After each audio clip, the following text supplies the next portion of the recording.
Breaking news Bangladesh Awami League এবং বাংলাদেশের জনগণের জন্য আজকে সন্ধ্যা 6টা 40 মিনিটে ডক্টর ইউনূস সহ সকল উপদেষ্টারা দেশ ছেড়ে পালায়া গেছেন এবং বাংলাদেশের সমস্ত ক্ষমতা এখন সেনাবাহিনীর হাতে। দেশ সেনাবাহিনীর কন্ট্রোলে, সেনা প্রধানের কন্ট্রোলে। আপনারা এক্ষুনি ভিডিওটা শেয়ার করে সারা বাংলাদেশের মানুষকে জানিয়ে দেন যে ডক্টর ইউনূস সহ সকল উপদেষ্টারা পালিয়ে গেছেন। কি বুঝতে পারেন নাই? আরে ভাই, এটা ফেক নিউজ। এটা আমি যেটা বলতেছি এটা সম্পূর্ণ একটা ভুয়া নিউজ। কিন্তু আপনারা এখন আমাকে বলবেন গুজবি। তাহলে কালকে দিয়ে সাংবাদিক ইলিয়াস ফিনাকি সহ আরও কয়েকজন সাংবাদিক একটা ভিডিও পাবলিশ করলো, যেখানে বলা হয়েছে যে বাংলাদেশের আওয়ামী লীগ, ছাত্রলীগ, আনসার, পুলিশ, সেনাবাহিনীর একটা অংশ সহ কালকে ঢাকা শহর দখলে নেবে, গেরিলা যুদ্ধ শুরু হবে। আপনারা তো ওই ভিডিওটা ইচ্ছে মতো শেয়ার করছেন, করেন নাই? মিলিয়ন মিলিয়ন ভিউ হয়েছে। এই যে গুজবটা ইলিয়াস ছড়াইছিল, আপনারা কি তখন বুঝেন নাই যে এটা গুজব? ফিনাকি, আচ্ছা আপনাদেরকে কিছু কথা জিজ্ঞেস করি। এই যে ফিনাকি ইলিয়াস, ইলিয়াস একটা পলাতক আসামি। সে এই দেশ নতুন করে অভ্যুত্থানের মাধ্যমে শেখ হাসিনার পতন হয়েছে আজকে 4 মাস। সে এখন পর্যন্ত দেশে আসে নাই কেন? কারণ সে জানে তার প্রত্যেকটা ভিডিওতে ইনফরমেশনগুলো ভুল, আর আসলে এগুলোর ব্যাখ্যা দিতে হবে। কারণ সে এত বছর ইউটিউবে শুধু গুজব ছড়াইছে আওয়ামী লীগের বিরুদ্ধে, দেশের বিরুদ্ধে, জনগণের বিরুদ্ধে, দিয়ে মানুষকে বিভ্রান্ত করছে এবং মানুষের ব্রেন ওয়াশ করছে। আপনারা কি এখনও বুঝতে পারেন নাই? এই যে, আচ্ছা আপনারা বলেন তো, এই যে কালকে এ বললো একদম ইনফরমেশন দিয়ে কি কি কে কে কে কে কে কে জড়িত থাকবে সব কিছু ইনফরমেশন দিয়ে বললো যে কালকে বাংলাদেশের ঢাকা শহর আওয়ামী লীগ দখল নিবে গেরিলা যুদ্ধের মাধ্যমে। হয়েছে? ঢাকা কি আওয়ামী লীগের দখলে গেছে? গেরিলা যুদ্ধ কি হয়েছে? হয় নাই। তাহলে এই যে গুজবগুলো ছড়ায়, এগুলো তো আপনারা দেখেন, বিশ্বাস করেন, তারপরে ভিডিওগুলো আপনারা ইচ্ছা মতো শেয়ার করেন, করেন না? আরে ভাই, সে যদি সত্যি দেশের ভালো চাইতো তাহলে উস্কানি দিত না। হিন্দু মুসলিমদের মতো উস্কানিটা কিন্তু ইলিয়াসই বেশি দেয়। আপনারা এর প্রত্যেকটা ভিডিও দেখেন, উস্কানিমূলক কথা শুধু এর কাছে। আর আপনারা এদের ভিডিওগুলো দেখেন। আর এই যে ফিনাকি, আপনারা আমাদের দেশে অনেক আলেম আছে, মুসলিম আছে, ফিনাকির কথাগুলো করে মনোযোগ দিয়ে শুনে করে ফির মানে ফিনাকিকে। এই ফিনাকি কি মুসলিম? সে একজন হিন্দু। এই হিন্দু মানুষের কথাগুলো আমাদের দেশে মুসলমানরা শুই না লাফালাফি করে। ভাই, তো বাস্তব কথাকে জানেন, হিন্দু কখনোই মুসলিমের বন্ধু না, আবার মুসলিম কখনোই হিন্দুর বন্ধু না। সামাজিকভাবে তারা একে অপরের বন্ধু হইতে পারে, কিন্তু ধর্মের ব্যাপারে যদি যান তাহলে হিন্দু কখনোই মুসলিমের বন্ধু না, মুসলিমও হিন্দুর বন্ধু না। এটা হলো বাস্তবতা, রিয়েলিটি, সেটা আপনাকে মানতে হবে। এখন ফিনাকি একজন হিন্দু মানুষ মুসলমানদের পক্ষে সাফাই গায়, আর আমরা মুসলমানরা এগুলো নিয়ে লাফালাফি করি। কত হচ্ছে, ফিনাকি কি হিন্দুরও ভালো পায় না, যেটা বাস্তবতা। ফিনাকি তাকে হিন্দুরা মুটেও ভালো পায় না, কারণ হিন্দুরা বুঝতে পারছে যে সে গুজবি।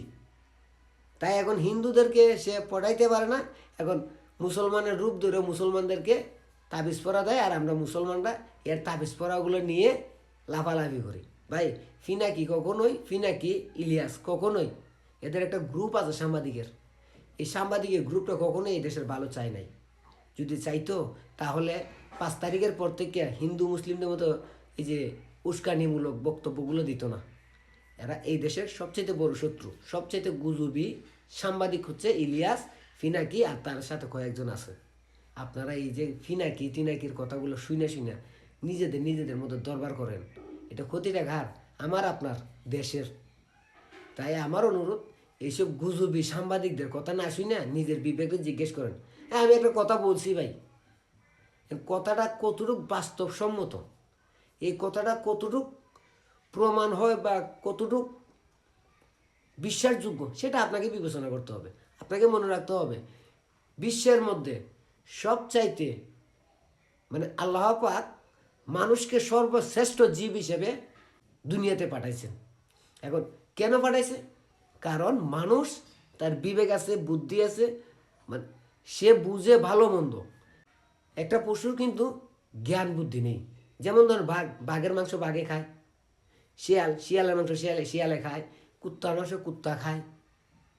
তো মানুষ কি মানুষের মাংস খায়? খায় না। তো মানুষের জ্ঞান বিবেক বুদ্ধি আছে বিধায় তাকে শ্রেষ্ঠ জীব হিসেবে দুনিয়াতে আল্লাহ ঘোষণা করছেন।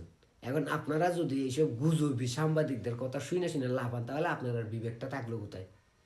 তবে তাদের বিবেকটা ঠিকই আছে, কারণ তারা এমনভাবে ভিডিওগুলো তৈরি করে, এমনভাবে আপনার আমার বোঝার ক্ষমতাই থাকে না এগুলো সত্যি বলতেছে না মিথ্যে বলছে, আমরা বিশ্বাস করতে বাধ্য হই।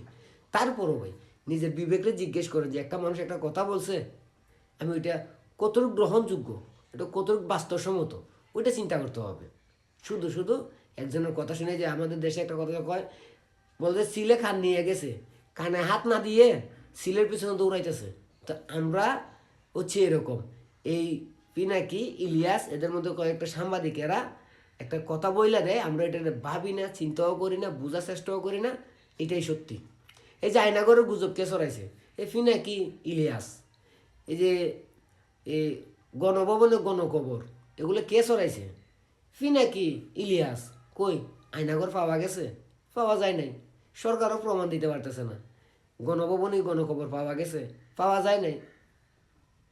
এগুলো হচ্ছে এদের একটা মাস্টার প্ল্যান, মানে এরা যা বলে আপনি বিশ্বাস করতেছেন, দেখতেছেন, ইউটিউবে মিলিয়ন মিলিয়ন ভিউ হচ্ছে, ওরা ইনকাম করতেছে, এটাই ওদের ধান্দা, আর কিচ্ছু না। কারণ এরা মানুষের ইমোশনালটাকে কাজে লাগায়। এখন আপনার ইমোশনালটাকে সে কাজে লাগাইতেছে, আপনি বুঝতেছেন না, চিন্তা করতেছেন না যে এটা সত্যি না মিথ্যে, ওটা চিন্তা করার মনেই করে না, একটা কথা বলছে এটা সত্যি সত্যি। ভাই চক চক করলে সে শোনা হয় না, চক চক করলে শোনা হয় না, আর একদম ক্লিয়ার পরিষ্কার হইলে ডায়মন্ড হয়ে যায় না, ভেজাল থাকে।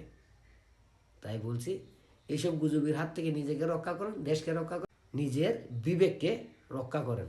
ভালো থাকবেন, সুস্থ থাকবেন, গুজবি সাংবাদিকদের হাত থেকে মুক্ত থাকবেন, নিজেকে মুক্ত রাখেন, নিজের বিবেককে মুক্ত রাখেন, নিজের দেশকে মুক্ত রাখেন। সবাই ভালো থাকবেন, আল্লাহ হাফেজ।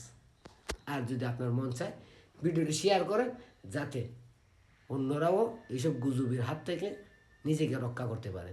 ভালো থাকবেন, আসসালামু আলাইকুম।